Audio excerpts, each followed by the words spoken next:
My name is Dario Hasenstab. I have a degree in international affairs, and I'm here with Baldur Hagritz, a former university professor of mine, as well as an IR consultant. And together, we're bursting the Western bubble. Today, we will analyze how to understand democracy through the lens of the Western bubble. Because while Western societies have many strengths and significant weaknesses, in order to analyze these, we use the concept of the Western bubble. If you would like to know more about this concept, how this podcast started, or who we are, make sure to listen to our introduction episode. Hi, Balder. Why are we speaking about this topic today again? Why are we speaking about democracy?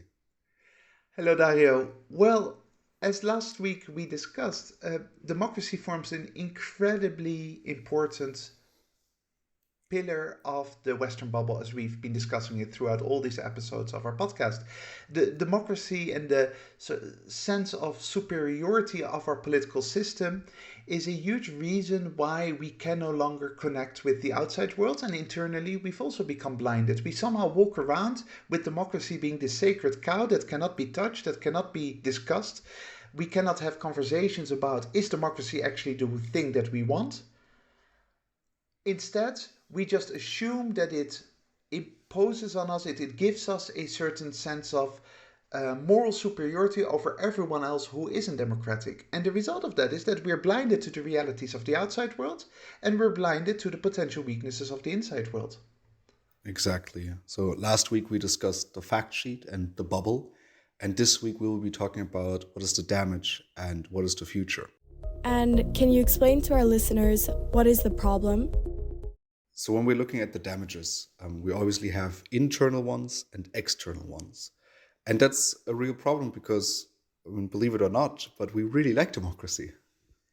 Absolutely. There's a very good reason why I decide every day to live in Western Europe, because I feel very comfortable with that. And democracy is a hugely important aspect of it. The ability for us to freely record this podcast without any sense of authorities putting pressure on us, without any legal consequences to anything that we might say in this podcast, is something that I value greatly. But from a broader perspective, democracy has some very, very good dynamics that you do not easily find in other political governance systems. The automatic legitimacy that democracy confers on society and on the political system, the fact that people vote means that they're automatically identifying with the system. They feel part of it, even though one individual vote doesn't make much of a difference. That act of voting actually allows you to connect to your national leadership, to the state that is working for you rather than controlling you. The accountability that is part of democracy, where politicians are held accountable for actions, at least theoretically. If politicians mess up, then not only is there the chance that they lose the next elections, but even before the next elections, you will have institutions, democratic institutions, that will punish them for example, corruption and other such things. So there are loads of reasons why democracy is actually something to strive for, and that has significant positive value to the ordinary lives of people living in such a system. Do you like voting? Yes, one vote doesn't make a difference in itself, but then theoretically, everyone could say, voting. If my vote doesn't make a difference, why should I vote? So do you like vote, and how do you deal with this? With this conceptual thought. I believe, if I remember correctly, that I enjoyed doing it. I enjoyed voting the first couple of times that I did. The problem is not that I don't appreciate the symbolic gesture of voting. I still very much appreciate that even now in 2023, but it's become harder and harder for me to know who to vote for. I always vote, but it is kind of frustrating to see political parties no longer having that great vision that I so crave in society. So the actual act of voting has become a little bit of an exercise in frustration, but the symbolic gesture of going to the booth and actually saying I'm part of this system is of course very valuable and something very positive. I assume that you're still in the phase that I was in 20 years ago with respect to feeling proud to vote. I love voting. It's one of my favorite things to do. I voted in every election that I had the chance to vote in: local, state level, federal level, European elections. Big fan of it. Interestingly, for me, the idea of voting is very similar to the idea of paying taxes. I know that a lot of people don't feel that they're the same because voting is you expressing your power as a voter, even though, as you say, one vote doesn't have much power at all. And taxes is seen as an imposition of the state onto the individual, but both are essentially us saying we're connected to the society around them. And paying taxes is something that I always feel very good about in that sense. And I never understand that people do not see that as a similar symbolic connection to this to the society you live in. Uh, I very much feel the same when it comes to paying taxes and voting. It is this feeling, of, I don't know, it's almost a state-like feeling that you go to vote, or if you vote by mail, you make your little cross somewhere. It does make you feel good about yourself, and most importantly, part of a society. But enough about why we like democracy so much, and well, partly why we like exercising it so much. Because as we outlined last week, so there's a serious bubble thinking involved with democracy, which leads to internal weaknesses, which I want to look at now. So, what are some of the internal weaknesses of democracy that we are blinded to see because of the Western bubble? One of the problems is that once you tell yourself we have achieved politically what we needed to achieve, I don't know, once again, I always go back to the 1990s. So at some point we felt that we managed to overcome the big hurdles of democracy. For example, the fact that Athenian democracy was only male citizens and no one else. Then at some point you've achieved everything you want to achieve because everyone above the age of 18 is allowed to vote as long as you have the nationality of that country, and the system works reasonably well. And at that moment, at some point, you say, okay, we're done. And internally, we've got the perfect model. We're at the end of the deterministic path. We're at the end of where humanity should go because there's nothing better than this. We can't think of any system that works more effectively at increasing human well-being. So now we can just celebrate our huge accomplishment and we don't have to look back at it. And this is one of the things that I notice a lot in your generation, for example, and students I have at university, is that this automatic sense that democracy is always going to be there, that it obviously is the best model. Nobody needs to discuss that. Nobody's ever even thought about why it is the best model. It is just there. We celebrate it and we can just go on with our lives. Instead, there's first of all no reason to think that there can't be decay in that democracy. So the internal damage is that arrogance of saying we've achieved what we had to achieve means that we're no longer looking at the potential weaknesses that you can observe, and the fact that democracy actually requires a lot of very hard work, a lot of modesty and humility in creating a system that is not just about you as an individual, it's about the whole society, and holding politicians accountable for the right kind of things, not just for not following your own agenda, but holding them accountable for not weakening the pillars of democracy. Those kinds of dynamics seem to have been completely forgotten because we now live in this bubble of saying we're perfect, we're there, we've done it, and now everyone else has to become like us, but we don't have to worry about how our system is functioning because it's what we're used to and what we will have for the next 500 years or so.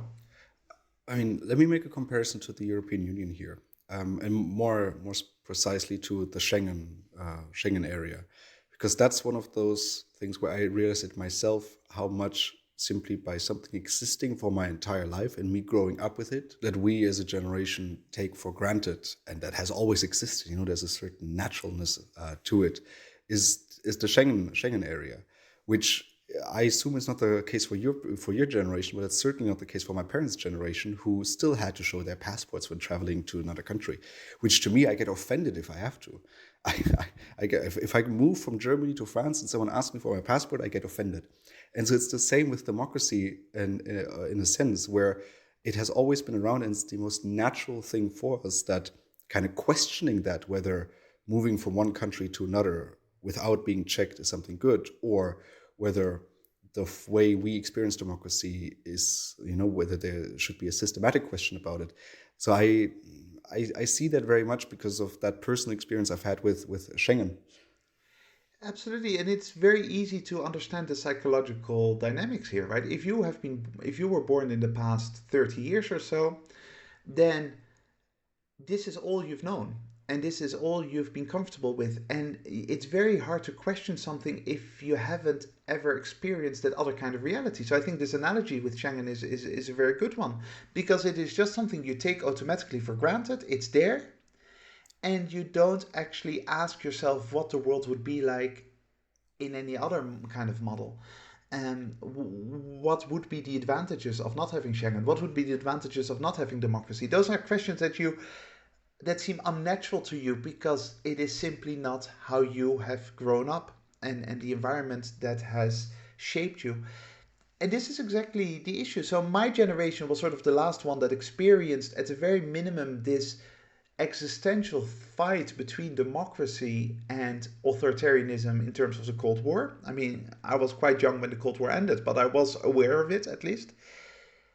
But if you go back three generations, the post Second World War generation, for example, had to work very, very hard to build up what we have established now. That wasn't an easy path. It was about all kinds of deep, difficult conversations about what kind of political systems are actually reasonable within the democratic model. What is required to create a sustainable dynamic within the capitals of Western society? What does that require from institutions? What does it require from the individual? These kinds of debates were fundamental at shaping democracy as we know it today, and those debates are gone at the moment. They are simply no longer visible. At most, what you see is, oh, here we've got a superior version of democracy that we live in, and we've got some evil populists who are trying to undermine it. As if that is the problem, as if the problem just comes from the outside. No, the problem comes from the inside. It comes from the way that institutions and the establishment are no longer working to maintain democracy. See, now that you mentioned populism, I think this is a very good example of part of the damage because populism is always seen as the root cause of problems. Donald Trump, he is the problem, instead of seeing them as a symptom of the underlying problems that are there in democratic societies. I've never understood that sense of Donald Trump or populist parties in Europe somehow being seen to be the enemy. No, the enemy comes from within. The overemphasis on the 6th of January, we've discussed this in other episodes, the overemphasis on crazy things that Donald Trump does. Yes, they're very unpleasant and they're bad signs for our society. It means that something is going horribly wrong. But what is going wrong is not the fact that Donald Trump exists. What's going wrong is the fact that 80 million American voters are happy to vote for Donald Trump. That says something about how disconnected the political democratic establishment is from those voters. And it is not just the fault of that establishment, it's also a responsibility of individual voters. But the question is there. What makes voters vote for populist parties? What makes them support Donald Trump rather than saying, oh, Donald Trump is the enemy? I mean, in the 1970s, 1980s, Donald Trump would never have gotten anywhere. Why does he get somewhere now? This reminds me of a conversation we had when we recorded the media episode, so the Western Bubble and the media, and a conversation that I brought up that I had with someone working for the public broadcasting here in Germany. And I asked him, oh, I haven't lived in Germany for a while, I've just moved back. I've realized that suddenly there's a lot of mistrust towards public broadcasting. Why do you think that is? You're working there, so there must be some form of conversation within the institutions that analyze, okay, why is there a significant part of the population that is suddenly not trusting the media anymore, that calls us fake news? And the person's answer was, oh, it's the Alternative for Germany. It's the right-wing populist party. And I was like, don't you think that they are rather a symptom of this? No. They are actively undermining public broadcasting, and they are the reason why people no longer trust in them. And I think that's another example of this confusion of what is the root cause of a problem and what's a symptom of a problem. This goes very much back to something that we've also discussed in the past, namely the managerial attitude towards democratic policymaking in the 21st century, including public media. So if you look at, for example, the debates that continuously rage around the BBC in the UK, the BBC, British Broadcasting Corporation, very much an example of public media information flows.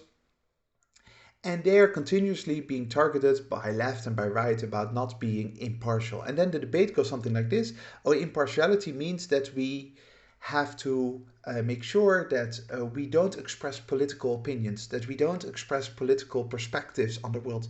No, that's not what impartiality means. That's a managerial attitude. Like, let's take all the ideology and all the politics out of information flows. That is lazy intellectual behavior. What you want from a public broadcasting corporation is to reflect the very real issues that exist in the country and not to have a political agenda, not to have an ideological agenda as an organization as a whole. But if a journalist or a commentator takes a political position, that is exactly what people need to see, what people need to hear. They need to feel connected to the realities around them, to the institutions that guide the democratic system. Instead, it seems as if the political and, if you like, media establishment seem to believe that what their role is not to take any position on anything.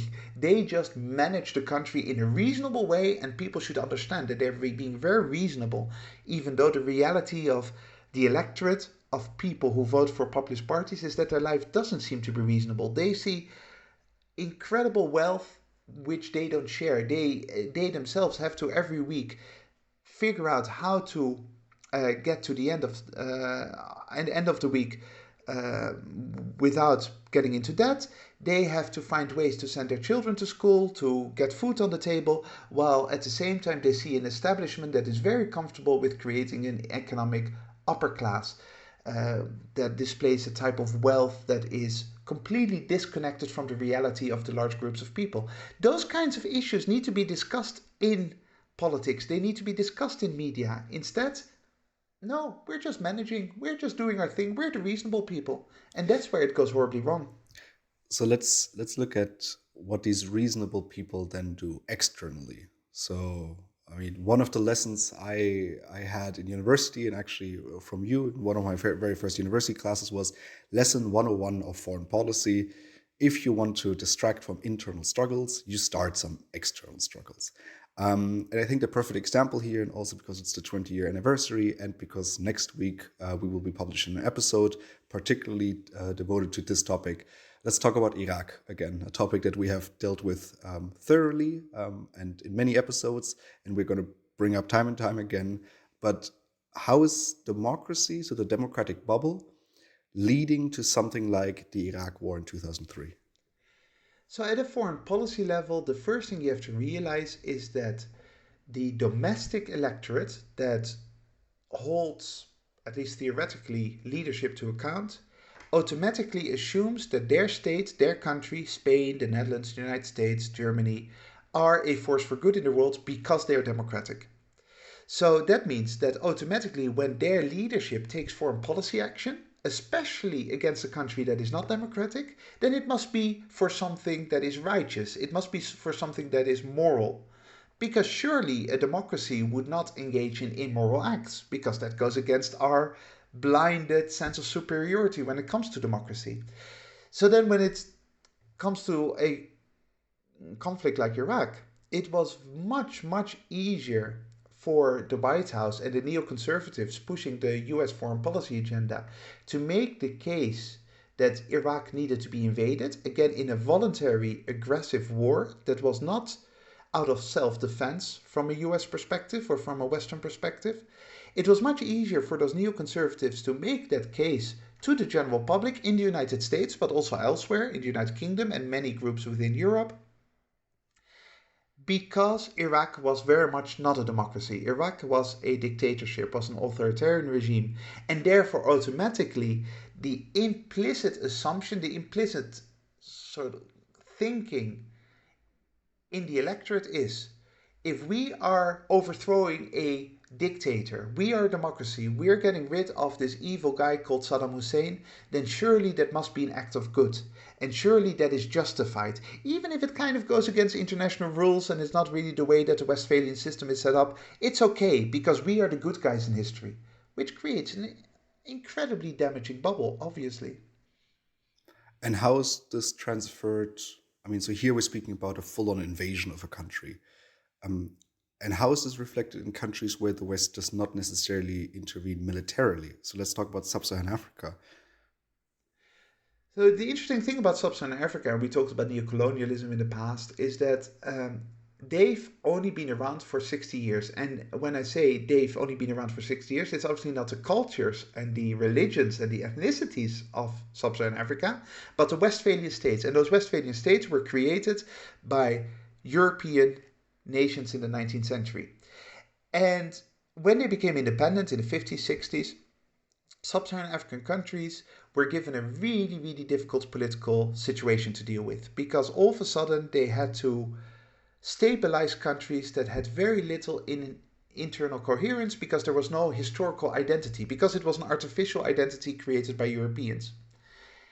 And what you see from that moment on is that European democracies are continuously criticizing Sub-Saharan Africa for not being democratic, and they're continuously trying to interfere with Sub-Saharan Africa out of the goodness of their democratic heart, because they just want to stimulate democracy in those countries. But in reality, it becomes a pattern of dominance, of we are the good guys, we are your parents, we are the ones who know how to live life because we're democracies.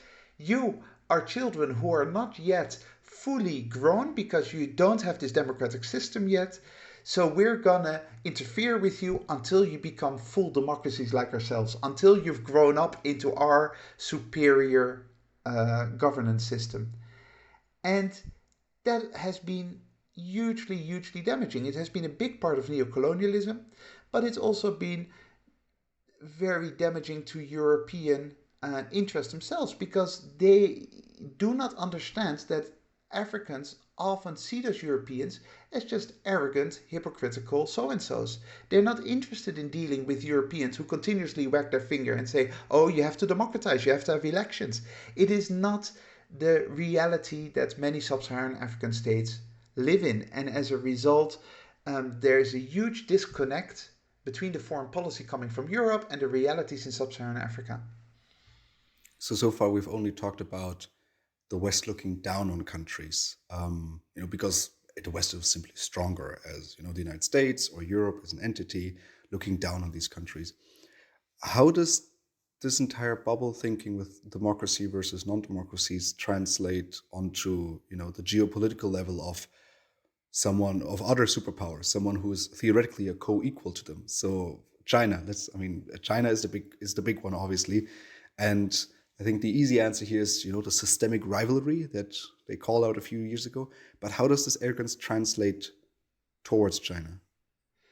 And what's really interesting here is to take an example of not thinking from a democratic bubble if you're the West. If you observe China to be a rival somehow for geopolitical interest, let's say natural resources, which is a big deal. By the way, going back to sub-Saharan Africa, for example, where China and the West are competing for natural resources, you have established that geopolitically China is a rival, but you don't have this democratic arrogance about you. Then you would think, okay, can we actually do business with China? Can we deal with China effectively? Can we have some kind of agreement about how not to engage into too much international conflict? Can we work together? Or if not, how can we connect to other societies so that they do not fall into the hands of our rivals, right? That would be a geopolitical, rational way to approach it. Unfortunately for the West, because of its democratic bubble, because of its sense of inherent superiority, they will never take China fully seriously. They will never actually be able to connect to China in a serious way, because as long as China is authoritarian, they are less than the West. They are inherently somehow backwards, not where Europeans are in the deterministic path towards a future, and therefore there is always the sense of, oh, China can't be taken fully seriously, and we can't fully connect with China until they become democratic. At the same time, it means that China will always be seen as somehow inherently evil, not just another rival. Two rivals can be at the same moral level and just have a rivalry, but instead, China will always be seen as somehow immoral, or at least less moral than the West, which means that when the West speaks at the UN, then their voices should be taken more seriously than Chinese voices, despite China representing 1.4 billion people in the world, of course. And then it comes to the rest of the world, and the West can no longer connect to the rest of the world because instead of saying, hey, China is a geopolitical power, we are a geopolitical power, we should work with you because we offer you a better deal, the West says to the rest of the world, no, this is a no-brainer because we are democratic. And either you choose for moral righteousness or you choose for evil. If you choose for us, you're on the morally right side of history. If you choose for China, you're on the morally wrong side of history. And the rest of the world looks at that and thinks, hang on, that is not a choice that I have to make. I don't believe in this ideological approach by the West. I don't believe that automatically the West is morally superior. I've seen what the West does. I've seen the damage that European countries created over the past 300 years. I feel very comfortable working with China, thank you very much. And if the West still wants to work with me, I'll do that as well. But I am not going to get into this Cold War mentality of democracy versus authoritarianism because it's not a reality that I face in my world today. This very much goes back to the episode we recorded on development aid, where the West says, "Oh, we're happy to give you a lot of money to make sure that you develop properly if you install democracy, if you have elections, whether a country is ready for this or not." I mean, we've talked about Sudan there a lot, where after these elections, usually violence erupts. However, you mentioned the United Nations here, and I think this is another damage, another problem that this democratic bubble creates, simply because obviously international organizations were set up by the West and therefore in its own image as form of democracy. How is that damaging? Because theoretically, 193 nations at the United Nations, all of them have the same vote. I think countries could get behind that.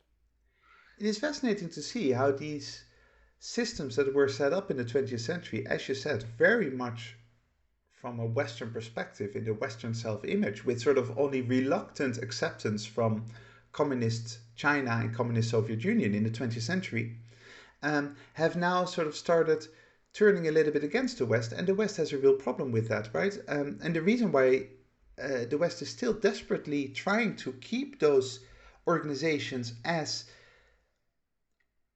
being defenders of their sense of morality, their sense of ideological righteousness, is because the West genuinely believes, this is where the bubble really comes in, genuinely believes that it's the objectively superior method of ruling society, of arranging political affairs.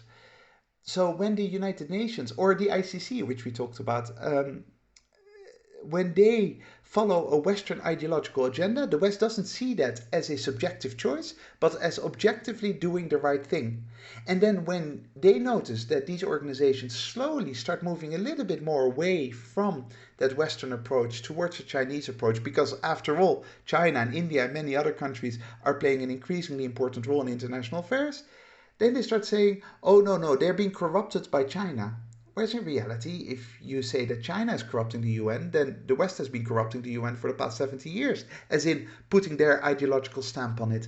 So the West cannot deal with the idea that their ideology transmitted in international or global organizations is anything like ideology. They believe it to be objective rather than just the perspective of one part of the world. And what now? So when we're talking about the future, let's be provocative here. How is the world going to look like in 77 years? Because we are talking about democratic backsliding. There's always these graphs that show you when were most countries in the world democratic, when not.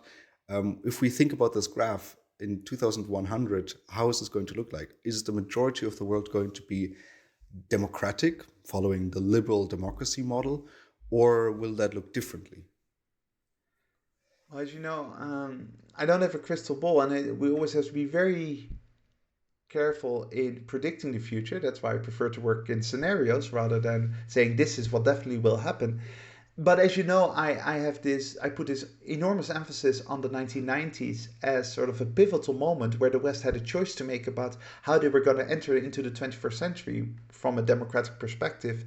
And they made the wrong choices. They went for a very neoliberal agenda. They didn't consider the possibility of internal uprising against that democratic system.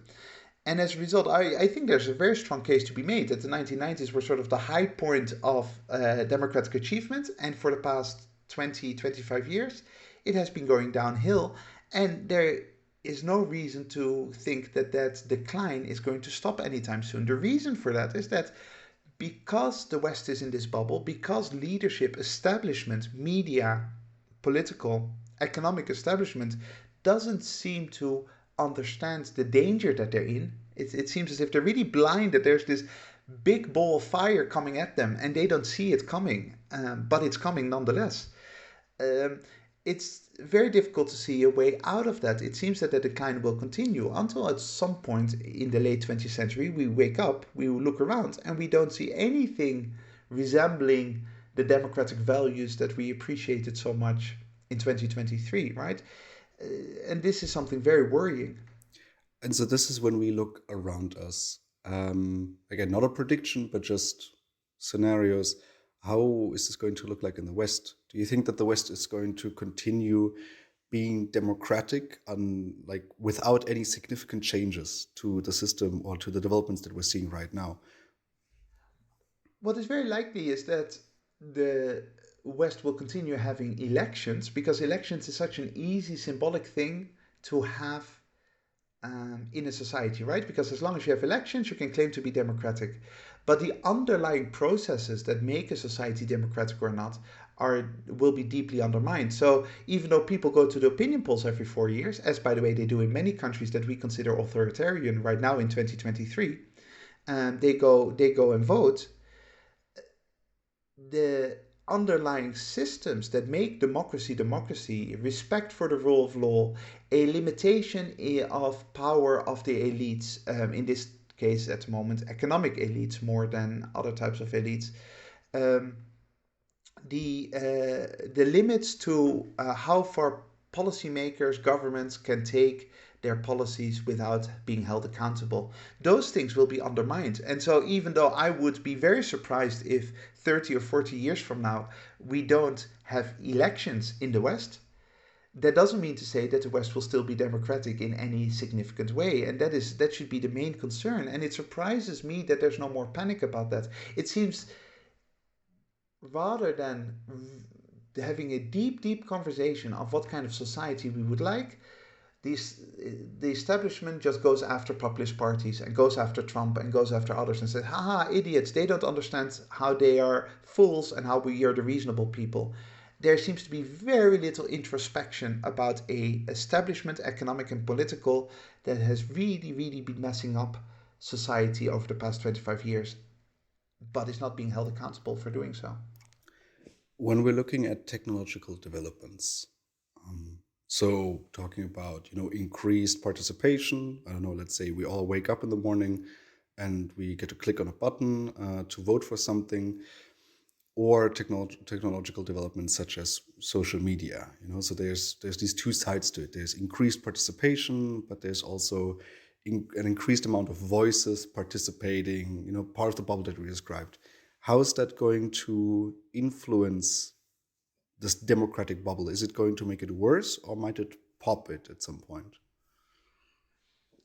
This is an area where I can talk more conceptually than practically. I think you're more connected to social media and technology than I am. So maybe you can answer that question better than I can.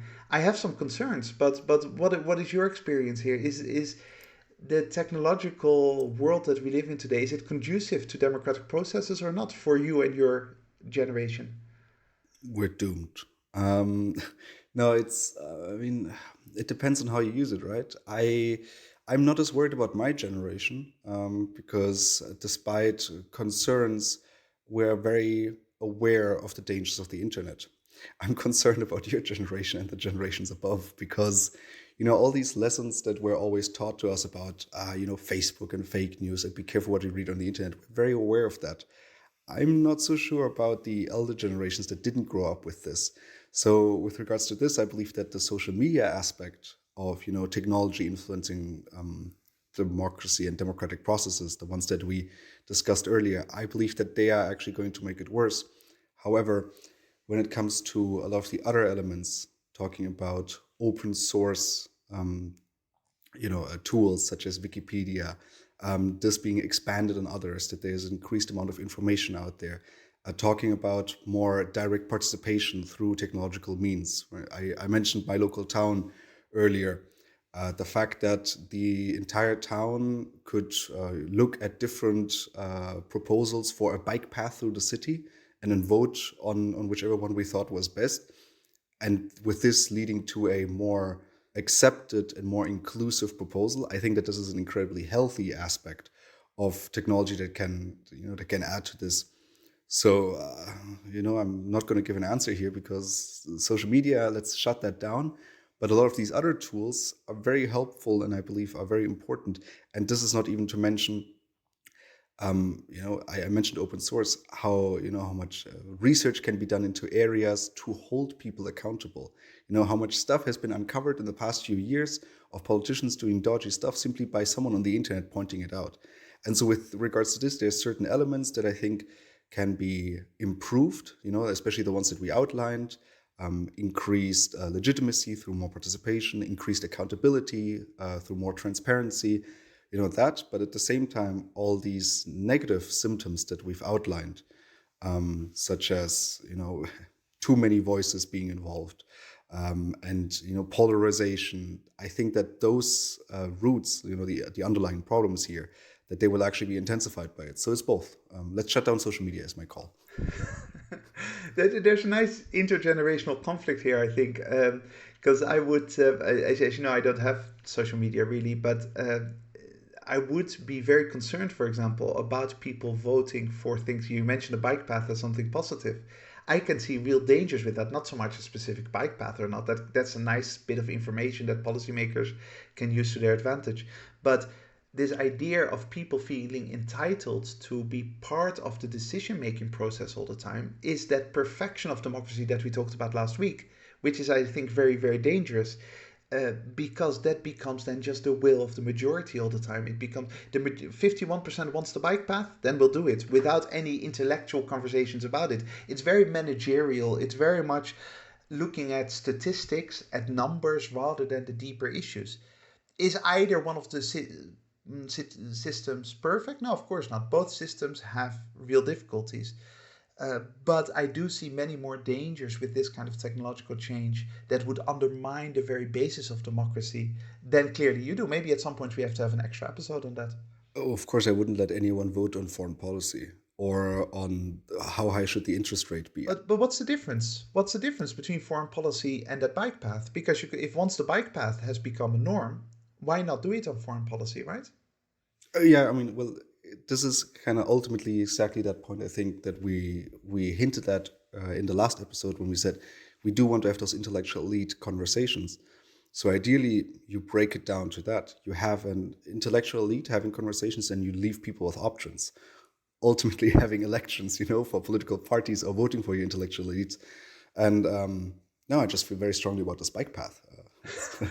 No, it's of course, this is something where on the local level, on very representative things, you increase that feeling of legitimacy and being part of society. However, I wouldn't want to vote on the interest rate of the European Central Bank. I wouldn't know what to do. And another issue that you highlighted, which is true to a certain extent, that it's easier to sort of sound the alarm bells when something goes wrong within the system because you just post it online. You can uncover corruption or uncover bad policymaking much more easily. But that is not to say that in a pre-internet environment that was impossible. Watergate, for example, right? Famously, exposed by two journalists. And in many ways, the problem with today's world is, yes, you can expose corruption or bad policymaking within democratic systems, but nobody really takes it seriously anymore because there's such an overflow of information that it's just seen as just another opinion. Here's just another person shouting about something. Whereas in the past, when a major newspaper would write about a corruption affair, that would have serious consequences because the population didn't have a direct access to that information. They had to rely on newspapers to hold government to account. Now everyone feels entitled to have their opinion and to be emotionally involved in the whole process, and as a result, nothing really matters anymore. Before we, go into other paths where nothing really matters anymore, let's talk about this deterministic process that we believe there is with regards to democracies. That we believe, according to Weber, that at some point, every country is going to have developed to a point where they're obviously going to become a democracy. Let's be honest. As soon as you have middle class status, you care about democratic processes. So is this reality? Like, is this the end of human development, that at some point we're going to end a democracy? There is absolutely no reason to assume that. It's a much more likely scenario is that history, as it's always gone, goes with ups and downs, right? It goes in curves. And the idea that democracy is the end goal would only be sustainable if there is a mechanism that keeps equilibrium within democracy. But that equilibrium is completely lost at the moment. So equilibrium, we mean a stable situation that doesn't change anymore, that is just stable inherently because of the way it works. That is no longer the case in democracy. It probably was never the case anyway. Democracy is historically a very young project, Western liberal democracy. It's only 100, 150 years old in Western Europe, maybe 250 years old in the United States. But it was exactly the founding fathers of the United States who already said that democracy would die at some point, that democracy was not a long-term sustainable path and that it would eat itself from the inside out. And that's exactly what you're seeing right now. So this automatic assumption that democracy is the end goal of humanity, if you like Fukuyama's 1990s discourse, is not borne out by reality. There's no evidence to assume that it will be. Lots of people want it to be like that. I would love it to be like that. But I don't believe it is. And if we want to somehow keep our democracy alive and move into the 21st century with still some kind of semblance of democratic values, we need to really work very hard for that. Instead of fighting the symptoms of Trump and populism, we need to work on it internally and ask ourselves, what are we doing at the moment as the intellectual, political, and economic establishment? So start solving our internal problems and stop causing external problems is how I would summarize this episodes. And this seems like a great moment to end today's conversation on the second part of our two-parter on democracy. If you have any questions, comments, or regards, make sure to send us an email to thewesternbubble@gmail.com, and we will try to incorporate them in our following episodes. Thank you very much to the listeners for joining us today. Make sure to join us again next week when we burst the Western bubble. That is it from my side. Baldur, which closing quote did you pick for us today? This is a quote that you actually told me about by an Austrian psychologist, Alfred Adler, and it's very close to my heart.